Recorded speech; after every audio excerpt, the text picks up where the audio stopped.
Hey everybody, what's going on?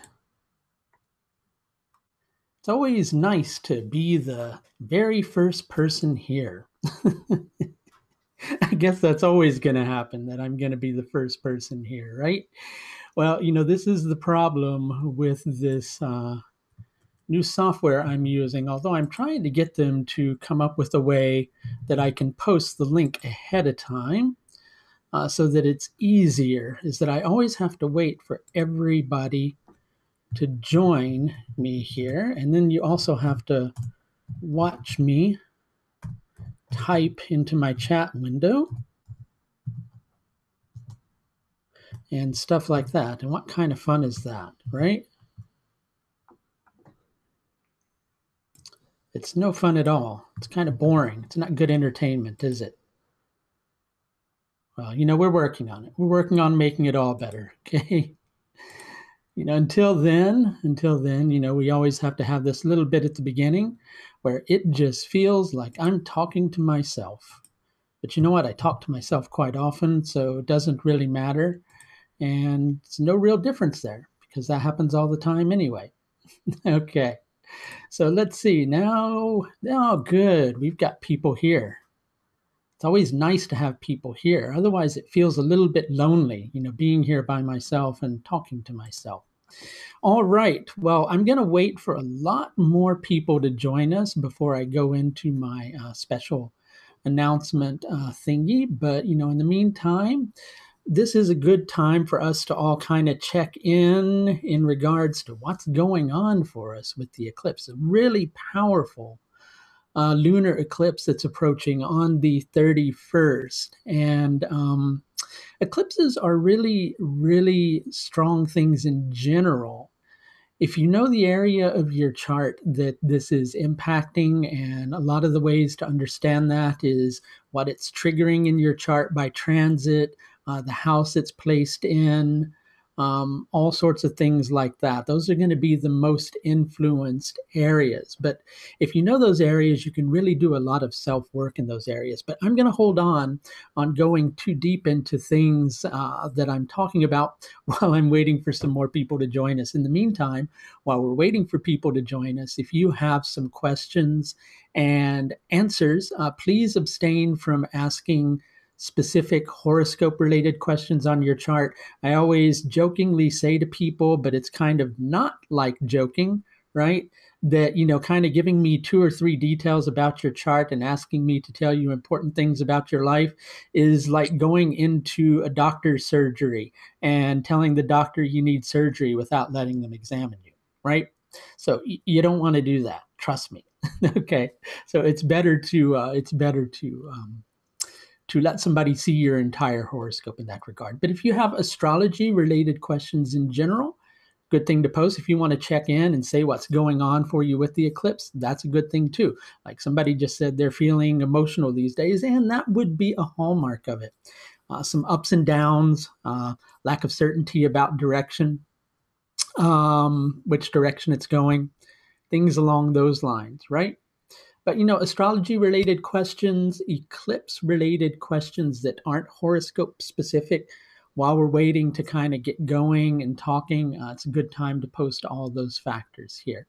And if you just want to say hello in a general manner, that's okay too.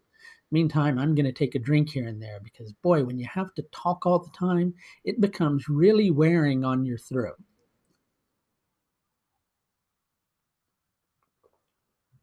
Okay, so only here on YouTube do you get to see a human being take a drink of something, right? And also, only here on YouTube do you get a chance to see professional astrologers push their glasses like this. And my special stupid human trick, I can raise one eyebrow. I bet you can't do that. But anyway, you didn't come here to watch that, right? So let's see some of your live questions that you have, right? So far, I've got very few people posting. There's Radhika popping in. Hello, Radhika. How are you? So, good time to say what's going on for you with the eclipse or any questions that you might have about eclipses in general. lunar eclipses in contrast to solar eclipses. But I'm going to go into a lot of that here in a moment. I know a lot of you have probably seen my recent videos, but we'll repeat some of those things, likely go into a few extra things too. Who knows, we may even talk about some other topics other than the eclipse. But while we're waiting for a few more people to join us, because it's awfully quiet now, and generally once I post that link on my Facebook page to connect people to here, takes a good 5 minutes, right? So if you have any general related questions, now's a good time to ask them, okay? Other than that, you get to watch me do all sorts of stupid things. Hello, Vedic Astral. Sometimes it'd be nice if we knew people's actual names, right? Rather than having to kind of come out and say these funny things, like call people by weird YouTube nicknames and things like that. But it's okay, we can do that too. But any general questions that people might have, please feel free to post them here. Hello, everybody, all you newcomers who are just showing up. I'm just kind of doing my general rant right now because I'm waiting for a good number of people to get here, because otherwise you end up kind of repeating things like about 9 or 10 times. If eclipse affects stock market, and how can we judge it? Well, really, you'd have to judge it in relation to the particular country that it's happening in and when that country was founded on many levels. That's what I would say. I don't really do a lot of mundane astrology. I'm not saying I can't do it. I'm just saying I don't do it. Really, it's kind of hard to tell. There are so many factors you'd have to consider. You'd have to consider the inception of the stock market. You'd also have to consider generally in the sky which planets represent certain things, right? Like Rahu would represent Bitcoin and things like that. So you have to take all these things into consideration. So it's not something I could generally say right now in association with that to any degree of wonderful accuracy. You know why? Because I haven't really spent my time scouring over charts in regards to the stock market, because it's not really something that I invest. I did say invest my interest in, okay? Which isn't a criticism, it's just not something I put my interest in, okay? So let's see some other general related questions. Lots of people coming in and saying hello right now. People often come in and they ask questions in regards to like special doshas, special yogas, things like that. All sorts of things like that have to be qualified through the strength of the planets, right? Some astrologers are more familiar with some than they are with others. So it may not be that I respond to every one of those. Can eclipses fulfill wishes? They might, dependent upon where it's falling in your horoscope. That's one thing. If it's falling in the comma houses like the 3rd, the 7th, or the 11th, there's a potential for it to do so. Notice I didn't say it's going to do it. There's a potential for it to do it, but it all is very dasha specific. We're going to talk about that here in just a little bit.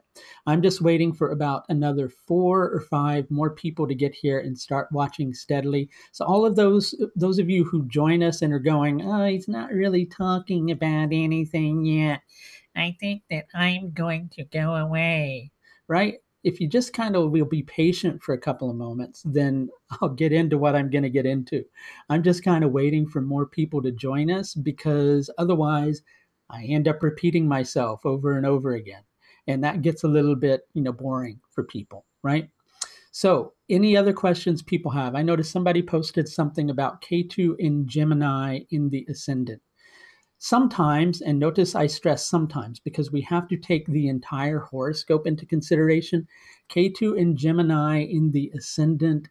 Let's talk about K2 in Gemini first. Sometimes there can be a tendency to overly intellectualize their lives rather than tuning into intuition or belief or having faith in something.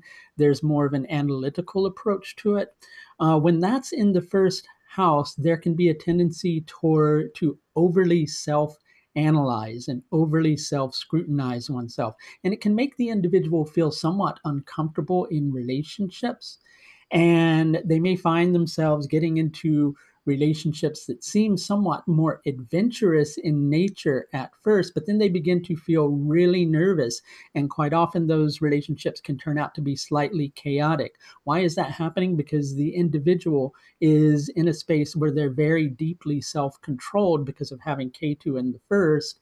And so they're inviting into their lives relationships with people who are much more chaotic because it's there to kind of shake them out of their overly self-controlled mode. Somebody then came out with it's debilitated there, right?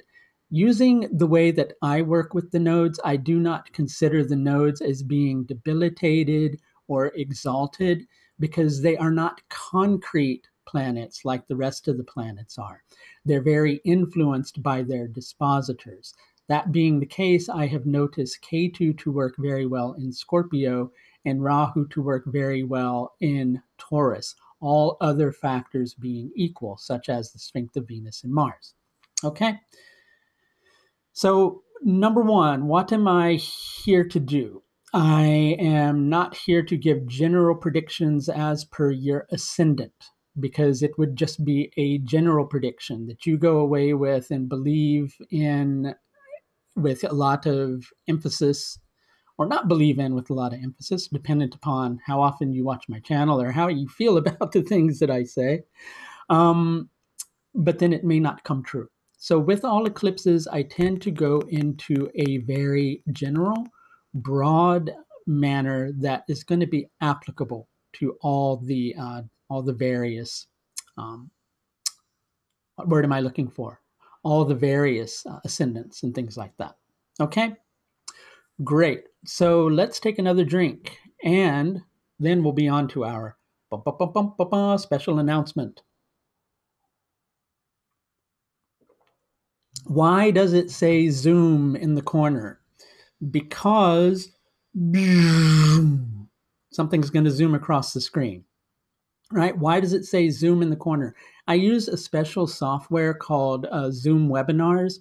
The reason I use it for my live YouTube broadcasts is because it allows me to screen share in my videos, which is good. It's a nice feature to have. They're working on taking the watermark out of the video, but they haven't really done that yet. So please do pardon. Okay. Why does it say Michael Reed in the corner? Because that's who I am. Why does it say random reviews over here in my live chat window? Okay. Does a lunar eclipse affect the house the moon is positioned in the birth chart? A lunar eclipse will, on a certain level, affect everything, including the moon, because the moon is the manas, or our sensory mind, right? But it doesn't always affect the house unless it is forming an aspect to that house.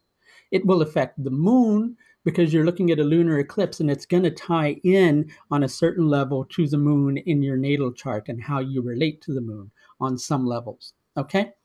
Somebody says they're in a moon period. Will there be an effect? Eclipses always have an effect, but they have an effect as per the dasha you're in. Okay? So, before I get into going into a lot more of the eclipse talk, which is what we're here for, first of all, please pardon the microphone. It just keeps me from having to shout, so it has to be front and center.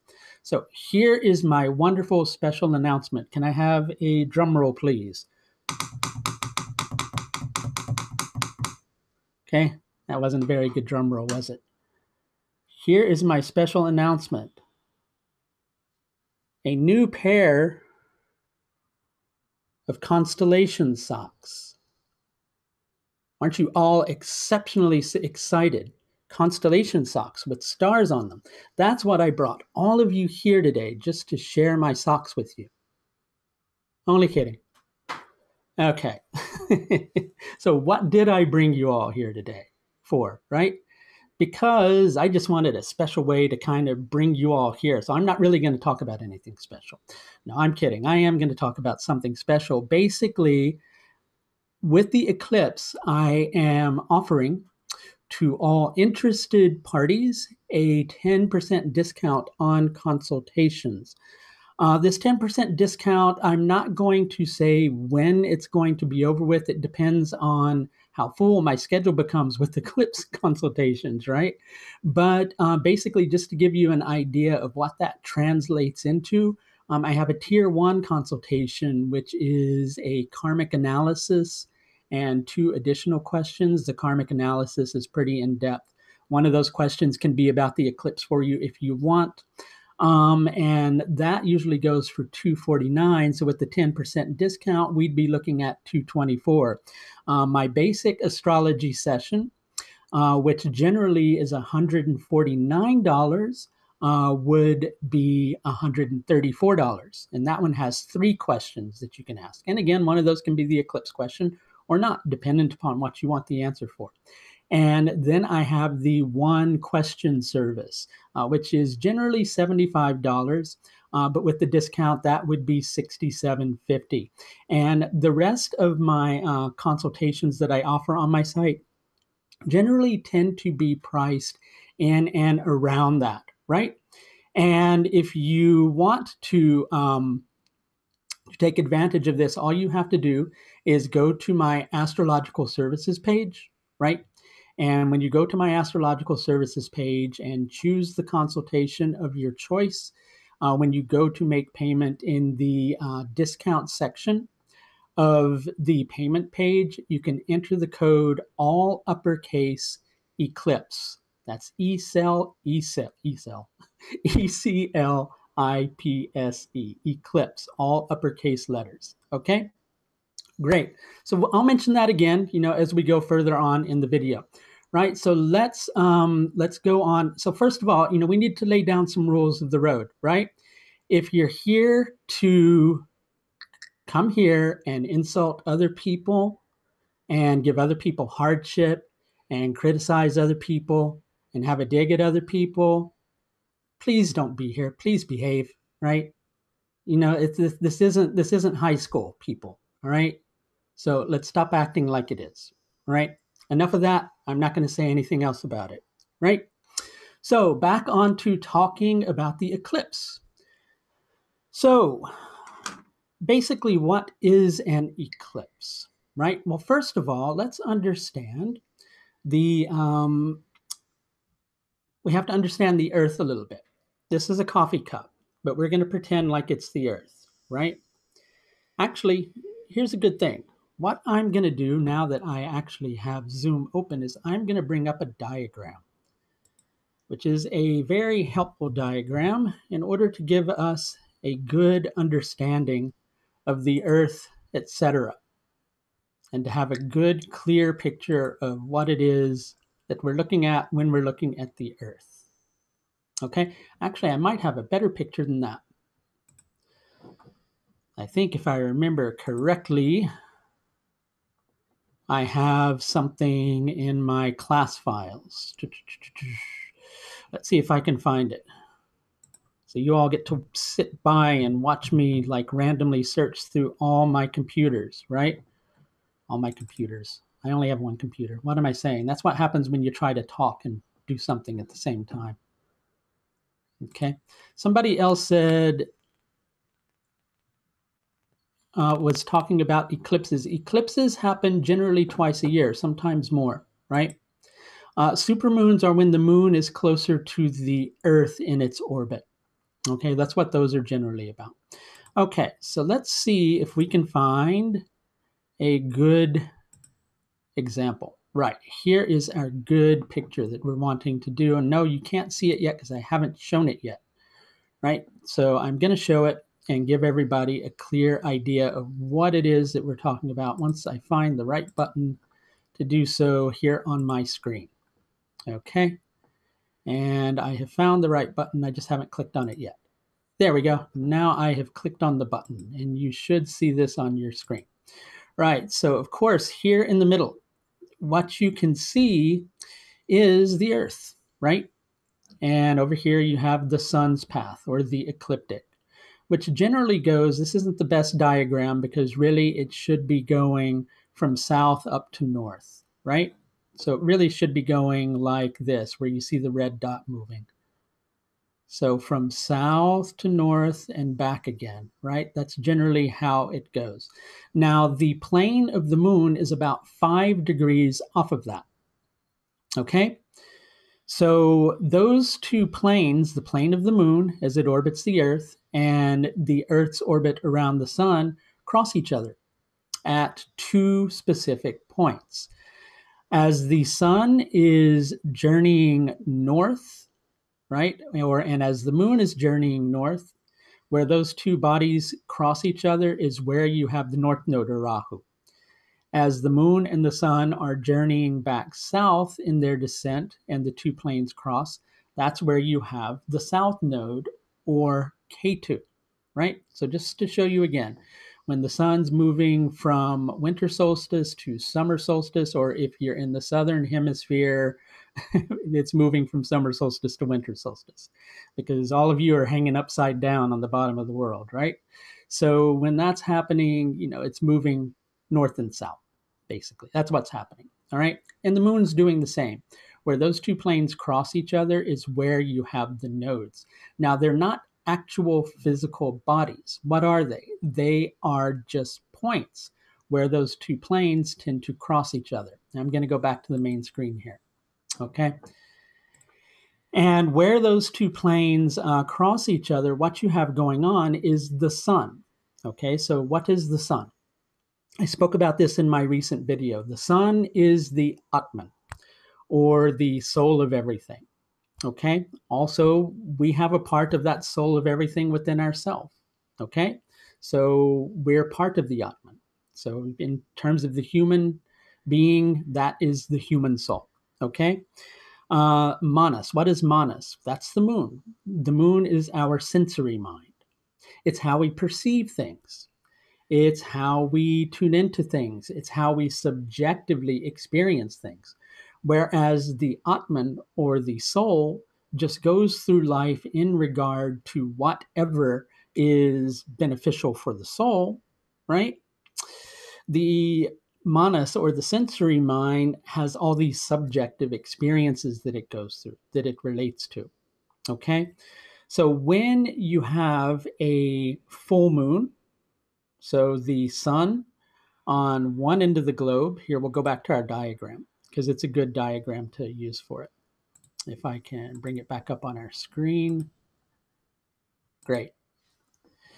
When you have, per se, the sun maybe over here, okay, which is where it would be, because it would be near the south node right about now, and you have the moon directly across from it. What have you got? You've got the Earth in the middle. So the sun is shining on the Earth and casting the Earth's shadow upon the moon. Now, what does it say? The moon is our sensory mind. So the Earth's shadow being cast upon the moon means that your version of reality that you're tuning into may not be specifically as it appears, okay? Especially because we now have Rahu close to the moon, right? And then when you get to the solar eclipse, which happens in February, what you're going to have is the sun and the moon lining up over here close to the south node with the Earth right here. And the moon is passing in front of the sun. So a slight part of the moon shadow covers the sun. So that, in essence, is what's happening when we have an eclipse, right? So now we got the semantics of it out. And you're all probably wanting to know, well, how does that relate to me? Well, what happens around the time of eclipses? We get confused quite often. We can have a tendency to misunderstand things.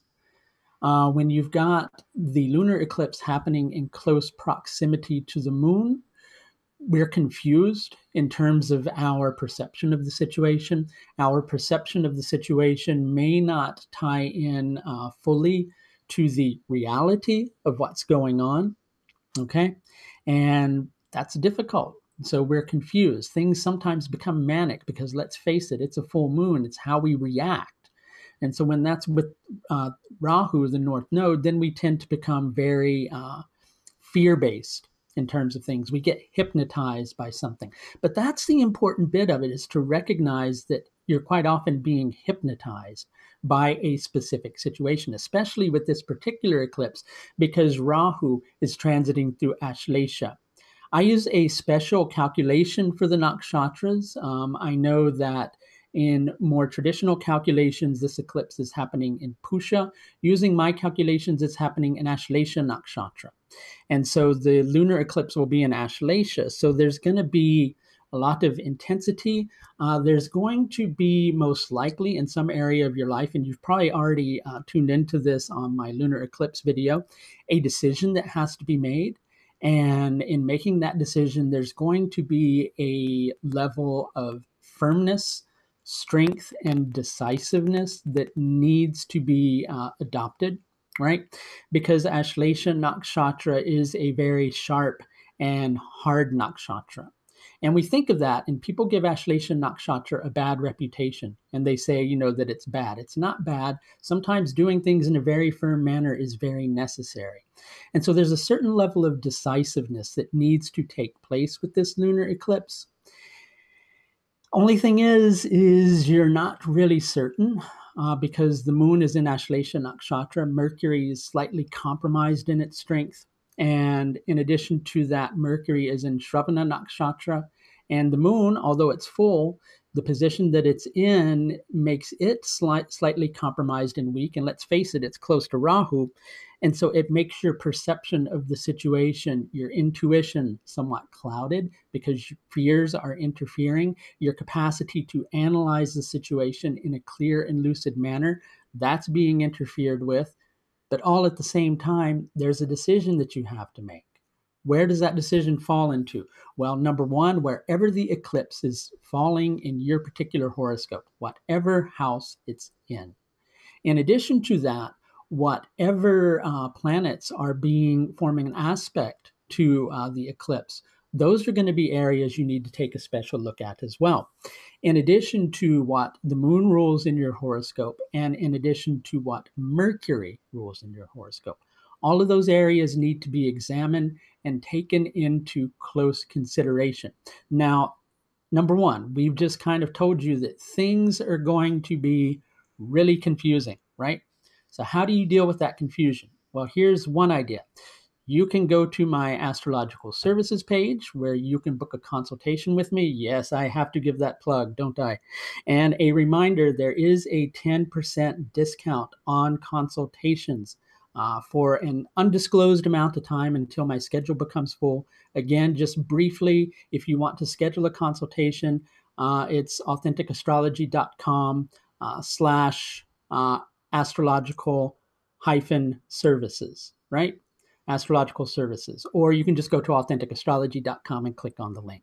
So, to give you an idea of the pricing of that, if you schedule a tier 1 consultation, my highest level service, that instead of $249 would be $224 roughly. Basic astrology session instead of $149 would be $134. Right? So 10% discount if you type in the word all uppercase eclipse when you go to make payment. Okay, so understanding that, how do you deal with this confusion? Well, K2 at the time of this eclipse is transiting through Dhanishta Nakshatra. Dhanishta actually plays a very key role in this, and there's a side of Dhanishta Nakshatra that most people aren't really that familiar with. And I've been discovering coming to the surface a lot more in my consultations. People tend to think of, when they think of Dhanishta Nakshatra, they think of fame and they think of abundance and they think of all sorts of things like that, right? But where does that come from? Where does that sense of prosperity come from? It comes from understanding one's origin, understanding where one comes from. Right? There's a specific connection, kind of loosely wording some of the energy of Dhanishta Nakshatra by the fact that you're born. You come from somewhere. Where do you come from, right? What are you made of? Not here on the planet. I don't mean your mother and father and all of those things. I mean on a higher perspective. You come into being, you're born, and so your birth in itself is prosperity, right? But remembering your origin and where you come from is the key to that specific prosperity. And you can't forget that. And so that's an important factor with this. So, that being said, okay, if you go back and reflect upon everything that has brought you to this particular moment in time, wherein you are experiencing the eclipse, the decision that you need to make will begin to make complete and utter sense, right? So basically, let's give an example. Let's just create an example. Let's say you've got an eclipse happening in your second house. And let's say it's creating some sort of disruption with finances in your second house, right? And you're not having an easy time with those finances. And sure, on a certain level, you're kind of losing your self esteem because of that, and you don't really know how to cope with it. Well, look at all those conditions that led to the state that got you into that financial hardship, right? And it may mean you have to go back and reflect on some of those decisions and make a different decision, or it may just be a process of reflecting on all that came before. Okay? So that's going to be the process. That's what's going to help you to make the decision that you need to make in association with this particular lunar eclipse. Now, if you also, I'm not going to go deeply into the solar eclipse like I did with the lunar eclipse just now. We're going to save that for, like another, when we're past the lunar eclipse, we'll have another one of these and we'll talk about that. Okay. But, if you want to understand the solar eclipse, you have to look at the same thing. Where is it falling in your horoscope? What is it forming an aspect to? What planets is it triggering, right? What are all the factors that are involved? You need to analyze those factors in order to understand the energy of the solar eclipse. And in addition, we'll be talking more about that in the future. And again, you can schedule a consultation with me. That's another option. Okay. So really, if you understand where that lunar eclipse is falling in your chart and where the solar eclipse is falling, that period in between eclipses, the 31st of January to the 15th of February, is an exceptionally powerful time for self-transformation, right? If you focus on what those areas represent, if you meditate upon the difficulties, try to understand what's going on with those difficulties, and understand them more clearly, then you will come to a greater understanding of the changes that you need to make. Now, sometimes I get distracted by people's questions over in the window. I love the fact that all of you are talking, but sometimes one of you will type something and I'll look over and then I'll forget what I was saying. Okay. So my apologies if that happens, right? So, getting back on track, we were talking about the eclipses and how powerful the period of time in between eclipses are. In addition, the period of time between sets of eclipses is also very vital. Now, I don't have in front of me a list of all the eclipse dates. Right, there we go. Let's try that again. A list of all the eclipse dates. But I do know that, February, we're having a solar eclipse. In July, we're having a solar eclipse. I believe it's July 13th is another solar eclipse, a partial solar eclipse. Then I think we're having a lunar eclipse on the 28th of July, 27th to the 28th. I remember that now, okay, because it struck a note. You have a lunar eclipse, another total lunar eclipse on the 27th and 28th of July, and I'm just bringing up my calendar so I can reflect upon that. And then I think the solar eclipse again is on August 11th. So really we're having 3 solar eclipses this year. 3 solar eclipses. That happens occasionally because the moon will be new in close proximity to K2, twice within the period of time that it's within the area of influence by K2. Okay, so somebody had asked, what if the lunar eclipse happens in the 12th house? I'm somewhat reluctant to go too into depth because all I can give you are vast generalizations, really. It can be a very spiritual experience. Ancestors may take a prominent role in your life.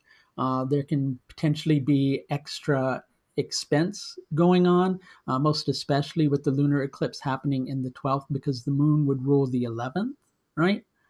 These are just some specific factors to look at. Let's see if anybody else has any more questions. While I'm waiting for some questions to appear. Right. Once again, special announcement that I promised everybody. And then some of you have heard this before. Please pardon me. There are some who are just joining us. So there is a 10% discount on all of my astrological services to help people out with this special eclipse energy. And if you want to schedule a consultation with me, once you go to my astrological services page at AuthenticAstrology.com, when you reach the page where you're paying for your consultation, there's a space to enter a discount code, and that discount code is ECLIPSE, all uppercase letters. All right, let's see if anybody else has any questions relating to the eclipse in general or just questions in general, right? There's a lot of you here now, so let's see some questions. Thank you for letting me rant. Okay. So let's see what we've got here. Some of you, please type your questions in. So somebody was asking, what degree is Cancer eclipse at? I have to look at that. I'll give you the answer here in just a moment. It depends on calculations you're using, first of all. Number one, I use a tropical zodiac, so I have to calculate the chart for you, but I'll do that in order to give you an idea of what degree sidereally it happens, right? So see, I'm not like, somebody who thinks that you have to, just use one system and every other system is wrong, right? I share astrology freely. Let's go in and let's calculate it and give everybody an idea. The new moon will be at 17 degrees 39 minutes of Cancer if you're looking at it sidereally. Okay? So what is the eclipse is in Leo, but Leo also falls in one's ascendant and 12th house. That's a calculation. So there's two questions that people put here. One person was answering another person's question. In terms of working with house cusps in Vedic astrology, there are probably several different philosophies. The way that I work with it, and I'm going to give everybody an explanation, not negating your question, so to speak, but what I'll do is I'll change this into a chart. I know most of you are familiar with North Indian.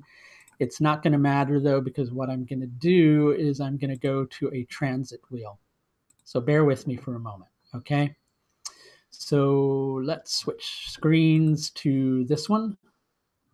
And let's give you an idea of the concept of house cusps and how they can be used in Vedic astrology, at least in the manner that I use them. So first of all, I use Campanus house system, okay?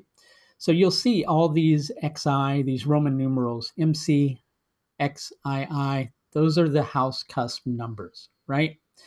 So in Western astrology, if you have the first cusp right here and you have the second cusp right there, then they would say that the space between those is the first house. That's not what I'm doing when I do house cusps.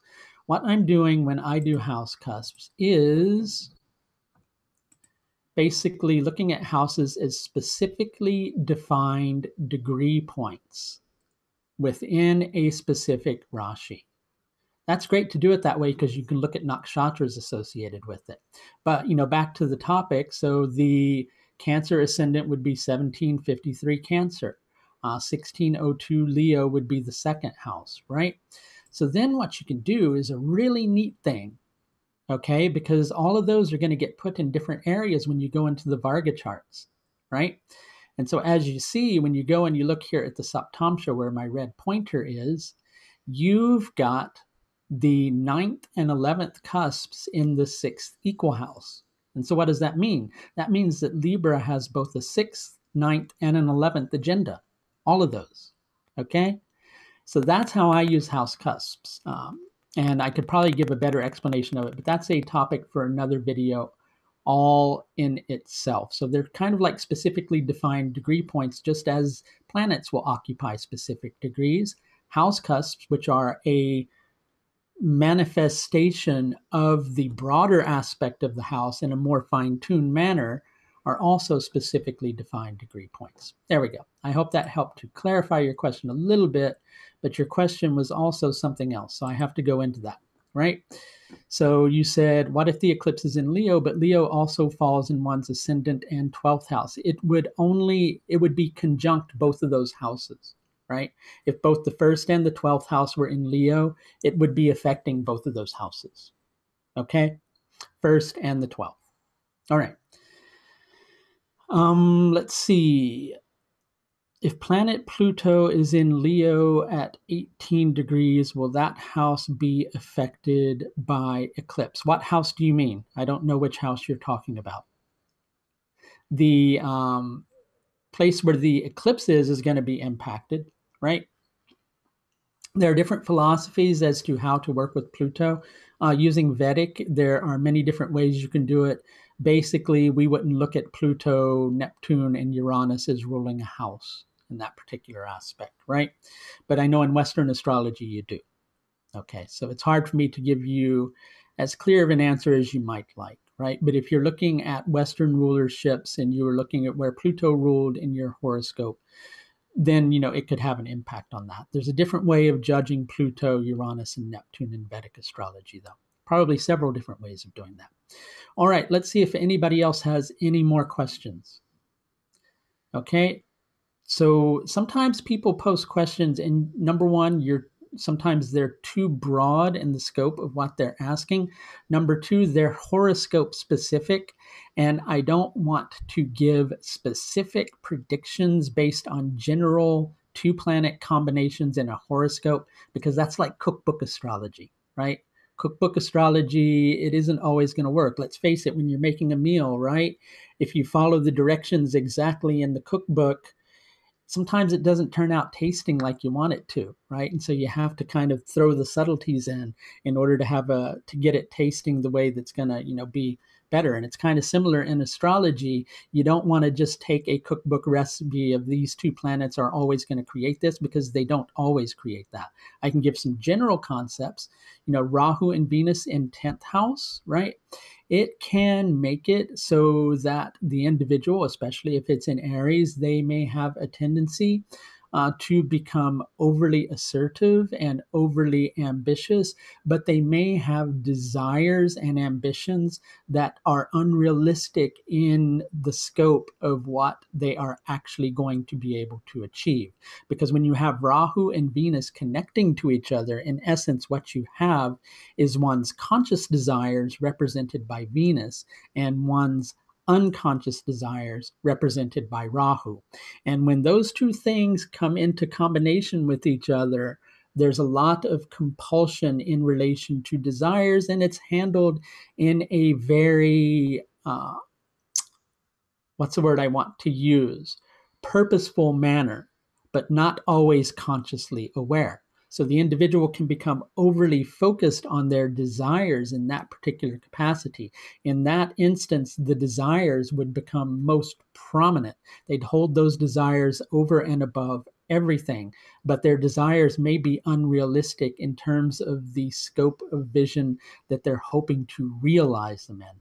Now, obviously, the well-being of Mars is going to tie into that, because Rahu is in Aries, and in addition to that, the strength of Venus would be important too. Okay. So let's see any other questions. While we're waiting for more questions, so you better post those questions, because if you don't post those questions, you have to listen to me give my special offer promotion once again, which I'm going to do anyway, right? because hey, astrologers have to eat too. We're humans as well, right?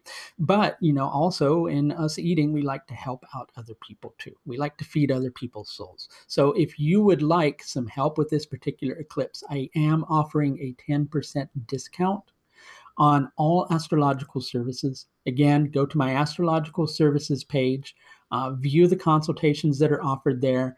For instance, if you're interested in the Tier 1 consultation, which I highly recommend, contains a karmic analysis and 2 specific questions in addition, then that would be $224 rather than $249. That's a pretty big discount.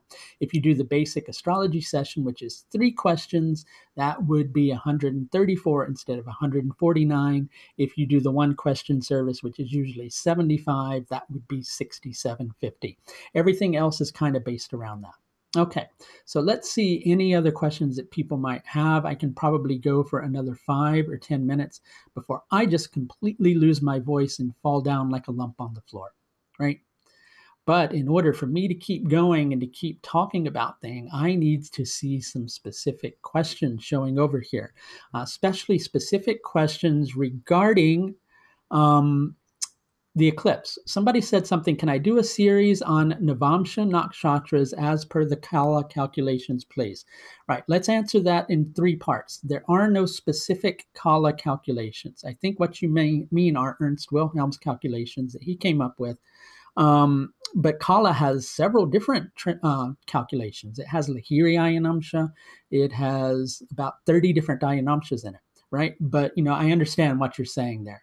Navamsha Nakshatras, well, the way that a lot of us who use tropical zodiac and sidereal nakshatras work with nakshatras, we don't see a planet being in a different nakshatra in a Varga chart, right? Here's the theory behind that. And I'm not saying everybody who does something different is wrong. I'm not saying that because I've seen a lot of good results with people doing that. But I have found for myself in doing my analysis, I feel that I have gotten the best results doing this, which is you take the nakshatra position from the Rashi chart and you carry that same nakshatra over into every single Varga chart. So let's say, for instance, you have the moon in Mrigashira in the Rashi chart. If that moon happens to be over in Capricorn, it's still going to be in Mrigashira nakshatra. Why is that? Because basically, nakshatras relate to astronomically related things. They're related to the fixed stars. Where is the astronomy happening in the horoscope? That's happening in the Rashi chart. So logically thinking and scientifically thinking in relation to this specific theory, it makes sense to then take the nakshatra position from the Rashi chart and carry that over into the Varga chart.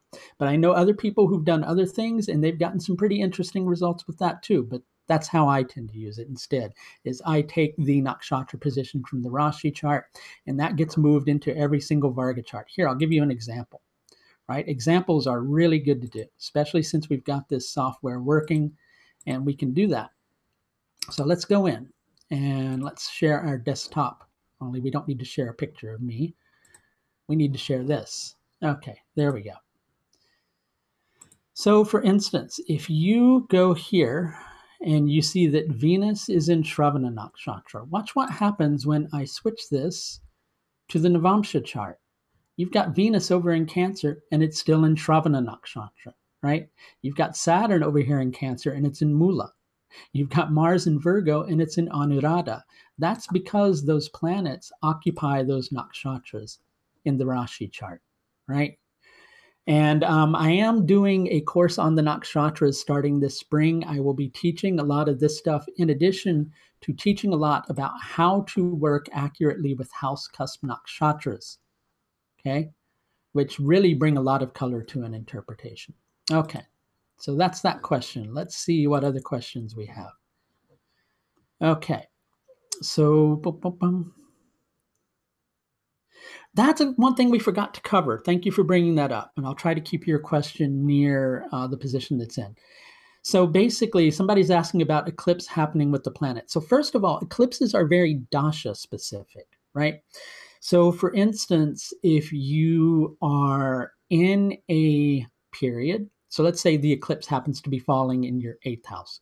8th house can relate to so many things. It can relate to transformation. It can relate to death. It can relate to upheaval. It can relate to a sudden windfall, right? So which of those is it going to represent? That's the big question. Well, when you see that 8th house being there, you have to go look at all the different areas that could be 8th house related. So first of all, are you in a dasha period where the Mahadasha Lord has an eighth house agenda. Is it the Lord of the eighth house? Does it disposit the Lord of the eighth house, right? Is it in the eighth position from the Atmakaraka, which is the critical planet of the Rashi chart? Is it in the eighth position from the Sun, which is the critical planet from the Rashi chart? The Atmakaraka is the critical karaka. I should have clarified. So if the planet has eighth house agenda, then the eighth house agenda is going to manifest more strongly, right? If you go to the, let's say, the Chatratamsha chart or the Hora chart, both of the financially related charts, if the planet whose Mahadasha you're in happens to be connected to the eighth house there's going to be something going on with other people's resources, whether that's a sudden windfall, whether it's an inheritance, is going to be based on a lot of different things. How would you figure out if it's an inheritance that is something that's under scrutiny? Well, you'd go look at the Dwadashamsha chart. Is the Mahadasha Lord also having an eighth house agenda there, right? So you'd have to look at all these different factors in order to get an idea of what it's actually going to be all about. Okay, so basically eclipses are very dasha specific, right? So somebody was asking if the eclipse happens to be with the planet. So for instance, with the natal sun and sun dasha is running, how to read that in general. So that eclipse sitting on that natal planet means that there's going to be some confusion in the areas that that planet rules. Rahu conjunct moon represents, on a certain level, hidden emotions, things we hide from ourselves or things we're not able to access within ourselves. The subjective experience of what we're going through is somewhat blurred in contrast to the actual reality. Okay. So let's see what else we got going on here. I can probably handle one or two more. Sun, Venus, Ketu in Cancer, right? So I'm going to say something general because I can only give you something general. This may not apply fully to your horoscope. Don't go away thinking all sorts of horrible things about yourself or thinking all sorts of wonderful things about yourself based upon what you're saying or what I'm saying, I should say, because I don't have your full horoscope in front of me. But Venus in this particular area, Venus would be in the 11th from Ketu, and it would also rule the fourth from Ketu. So it would rule the fourth and the 11th. If the sun's connected to that as well, basically Venus is going to be ruling the 10th from the sun. There can be some difficulty in career with those particular placements. Those difficulties may relate to a lot of vulnerable pride. What do I mean by vulnerable pride? Well, you may be in a position where you need to ask somebody else for assistance, but you're afraid to ask for assistance, things like that. You're not feeling cared about, you're feeling ignored, things along those lines, right? That's just general, though. That's very general. Okay, K2 Sun, K2 Venus. K2 Venus is going to want to be very diplomatic in its approach. K2 Sun is going to feel on many levels as if it's never perfect enough, right? But with K2 in Cancer, there can sometimes be a tendency to blame everybody else for one's problems, right? Rather than recognizing that the difficulties that are in your life, while they may not be your fault, are your responsibility. And so then you'll have Rahu in Capricorn across from it, which will make you want to try to organize your life in this super structured manner in order to keep difficulty away from you. But life can't be controlled in that manner. So in terms of balancing the nodes, it's about finding the space in between where you're able to kind of let things flow as they need to, but also process the emotions about situations that surface without compartmentalizing them and hiding from them. Okay? All right. Let's see what we've got going on. I can maybe handle one more because my brain is getting tired, and that happens, and I still have a lot more work to do. K2 conjunct Jupiter, previous lifetimes were very focused upon beliefs. What are beliefs? They're not confined to spiritual beliefs. They can be philosophies, but there can be a tendency to be very deeply attached to one's specific beliefs, right? And if Rahu is also forming a Rashi aspect to Jupiter as well. So, for instance, if you had Ketu in Sagittarius with Jupiter and you had Rahu over in Gemini, it would begin to make you question your beliefs. And you'd want to explore your beliefs more deeply. It depends on where the two factors are located in your chart, though. Okay? Does a seventh house aspect means a planet aspects seventh house's nakshatra as well? You have to work with house cusp nakshatras in a completely different manner, right? That again, that's something I'm going to teach on my nakshatra course. It's not something I can give you a 1 or 2 sentence answer about. It's a very in-depth process that you have to go into in terms of analyzing it. What would be more important would be aspects to the seventh house cusp nakshatras dispositor. So if the seventh house cusp is in Purva Falguni, for instance, what's happening with Venus? Also, what's happening to the moon, because the moon is very intricately tied into the nakshatras. So a weakened moon means a more difficult experience through the nakshatras, whereas a stronger moon means that the individual is able to grow those nakshatras in a more holistic manner. Okay, is this eclipse going to affect all ascendants? Eclipses affect everybody, regardless of where it is. It's going to have an impact somewhere in your life, but you can't always think of eclipses as being something bad. Just like people get into this mindset of going retrograde planets, they're bad. There are no bad planets, right? Bad planet, bad planet. Go over there, right? So you try that and see if it works, right? That's sheer proof that there's no such thing as a bad planet. There might be planets that have a difficult effect on your horoscope. They may create challenges for you, but those challenges are there for your prosperity too.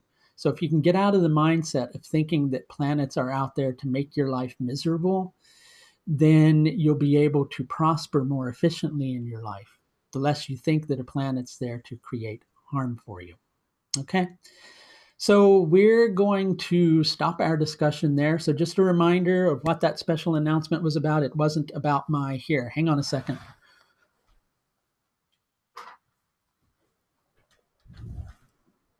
I'm back. Okay, so the eclipse announcement wasn't about my special constellation socks. Woo! Right? It wasn't about that. It was about the fact that I am offering a 10% discount on all astrological services for an undisclosed amount of time. I will be posting on my Facebook page when we're reaching the close of that. It's dependent upon how quickly those slots fill up, which can sometimes happen within a day. Sometimes it takes a couple of days, and then that will be how I tend to determine that. But just to give you a general idea, my Tier 1 consultation, which has a karmic analysis and 2 additional questions, rather than $249, that would then be $224, right? Because it would be with the 10% discount. So all you have to do is go to AuthenticAstrology.com, click on the Astrological Services page, schedule in your consultation. When you go to make payment, enter the eclipse, the discount code, I should say, which is eclipse, all uppercase letters. I'll also put this in the video up here and in the link. If you come back and look for the link in this video, you'll see how to, you'll be able to click on the link in the video that will pop up in a banner up at top, or you'll see a little eye in the video, much as if you're looking at it now, you might see an eye there that's a direct link to my astrological services page. You can even click on that link now if you want to, and that'll take you to my services page. And when you do that and you go to schedule and you finally reach the payment page where there's a space for a code, enter the code ECLIPSE, all uppercase letters. All right, everybody, thanks for joining in. Thanks for coming and letting me talk to you about the eclipse. I have an idea, maybe sometime later in the week, we'll kind of connect and talk about Rahu and Ketu a little bit. Okay, take it easy. And until next time, please do make sure to take the very best care of yourself. Happy eclipsing. Bye now.